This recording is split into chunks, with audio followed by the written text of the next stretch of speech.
Right, it's Monday. Just completed this Universal XLT 8000 and went together nice. The caster kit's included with this. We assembled the caster kit for the customer, and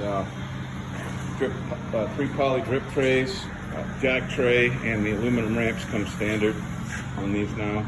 So it's a nice little kit. Couple small things on this one that we're going to get taken care of for the customer as far as freight damage, but a couple of sheet metal covers. But other than that, everything looks good and it runs nice and smooth. When I build these, I lubricate the pulleys underneath, the corner pulleys, and I lubricate all the heim joints and pivots for the safety locks. That gets it to snap in nice.